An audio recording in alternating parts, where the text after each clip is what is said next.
family tells me that we moved to Pineville, which was my parents' home before they were married, after 3 years. My mother and father and I had 2 brothers and 2 sisters. My sisters were twins. I grew up during the Depression, and times were not easy. There were many in my community many breadwinners in the community. For the most part, the husband or father in the family was a working person, and the wife generally stayed home with the children. So there was only one family income.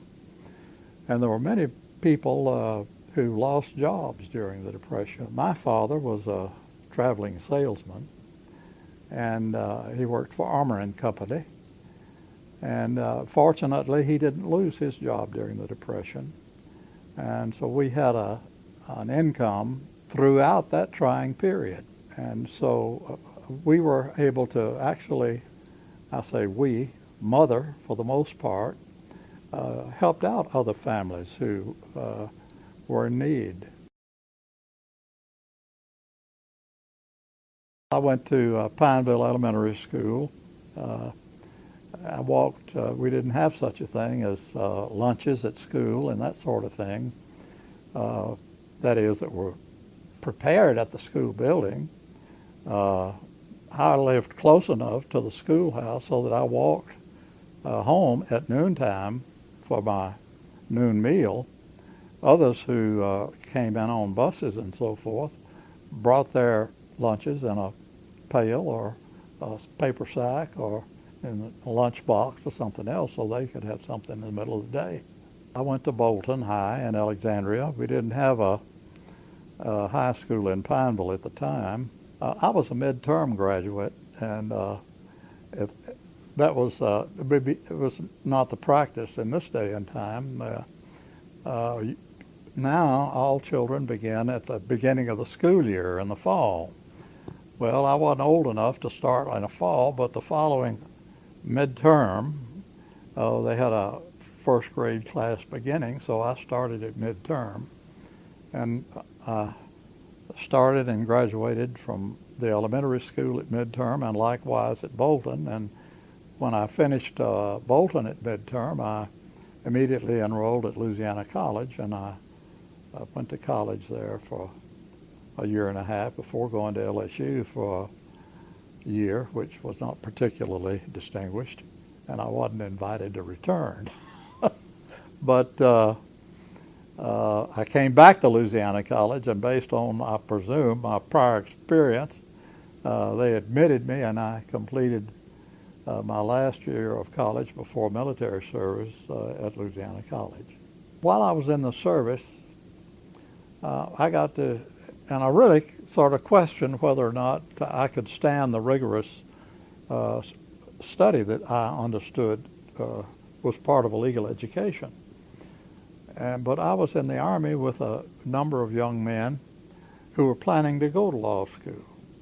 And I listened to them talk, and I talked with them, and we talked about the difficulties involved and so forth. And I decided that if they could do it, I could do it. I thought about Tulane, but it was pretty expensive. And I thought LSU was less expensive, and it was nearer home.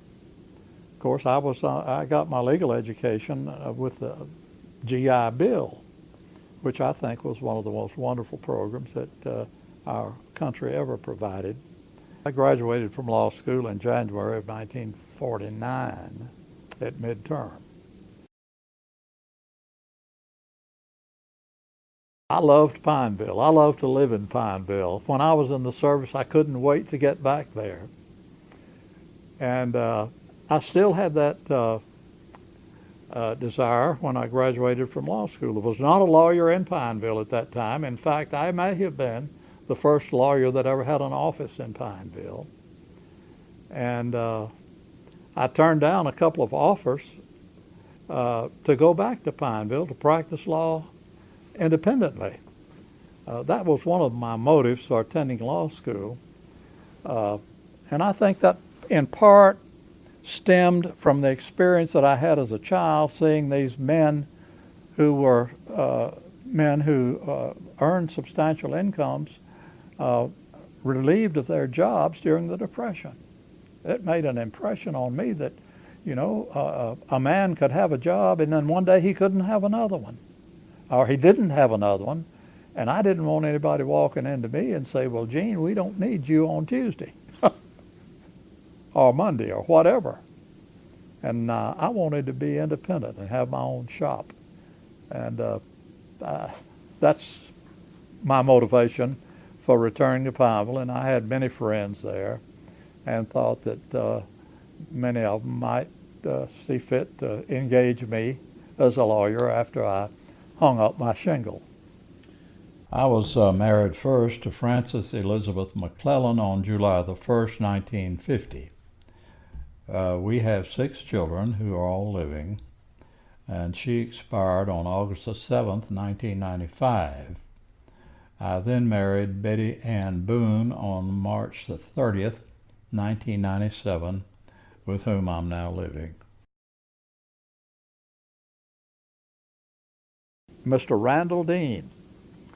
Mr. Dean had been the proprietor of the company store for the Tioga Lumber Company, and when that sawmill cut out, he opened a grocery store on 165 at where it intersected Paradise Road, and he had a good business going on, but he had some customers. He did business on credit, and he had some customers who were in default, and he hired me to collect his money from him, and that was my first client.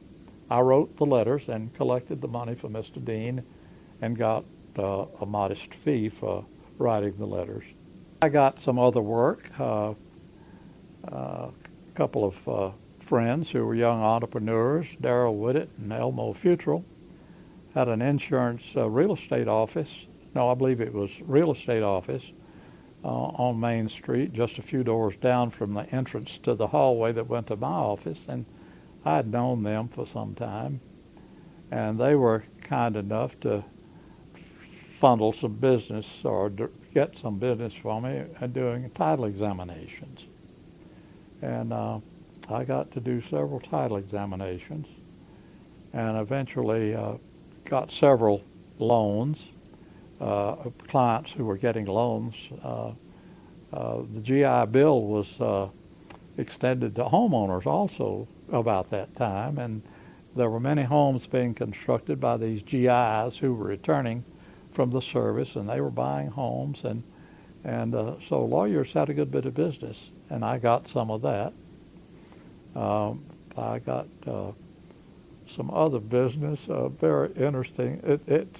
I took a part of the proceeds of our fee out in ceiling fans for Mr. A.R. Rush. He had closed a grocery business and had sold out his fixtures, and he had several ceiling fans in his grocery, and he had engaged me to collect for the fans or recover the fans, and we wound up in recovering the fans, and I got 2 ceiling fans out of it, one of which I hung in I guess by that time I had expanded and gotten another room, so I had a ceiling fan. That was my cooling in that time.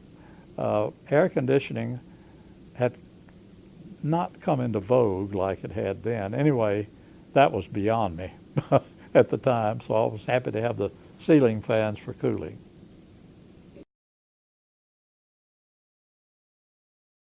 In those days, the district attorney prosecuted, he was the prosecutor. Now, I did have one assistant who assisted me, but the district attorney's job was included not only prosecutions of criminal cases, but it also included representation of the parish school board, the police jury, the levy board, and other jobs like that, which had called on the time of the district attorney, and so it required that I be a prosecutor, and so I was very active in the prosecution, and of course, having only one assistant, I had an associate that I could call on to sort of back me up in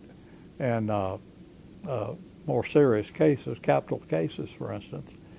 And so I was a very active prosecutor during all that term. I finally got a second prosecutor that was authorized by the legislature, a second assistant, that is, that helped greatly, but nothing like the staff that today's district attorneys have, where the district attorney is, though he's active, one of his principal duties is administration too.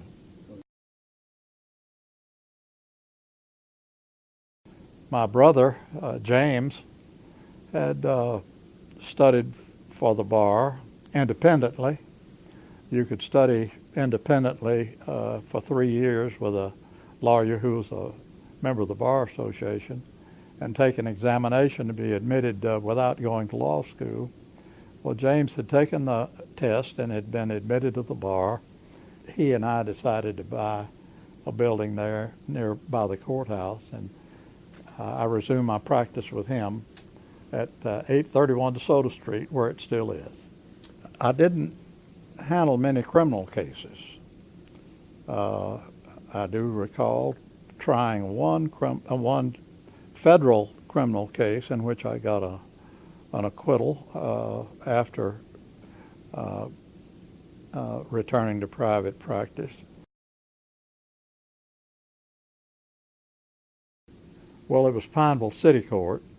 It was I guess it was 78, because the term began January the 1st, 1979. I had 2 terms as judge, and then I was 69 and when the next judge's election came up, which meant that I would be beyond 70 at the end of that term, and I decided that I didn't want to go through another term and serve until I was 70 and then have to leave the bench and reestablish my practice. I wanted to be in the private practice, and I thought it would be easier if I did not run for the 3rd term to get back into my private practice. I suppose the main thing that I wanted to do was be correct in my judgments and be fair. I didn't want to go beyond the term of reasonableness if I was called on in a criminal case. If I thought that the prosecution didn't warrant a more severe verdict, I wanted to go for the lesser verdict. And I didn't have a set judicial policy or thought out judicial policy, but my idea was to be correct in my application of the law and fair to all the litigants who appeared before me. Well, I was honored several years ago to be favored by the Bar Association in awarding me the Casiticus Award.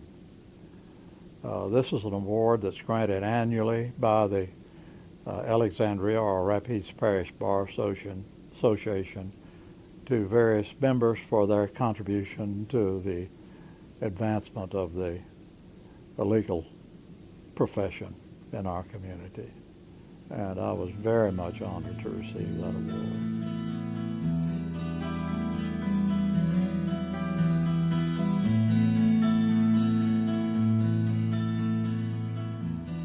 I'd first prefer to be remembered as a Christian, a follower of Jesus Christ.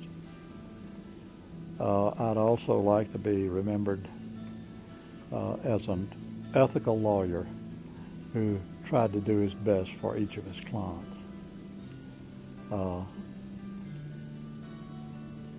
I'd hoped to be recognized as honorable family man, and as a man who was honest and just.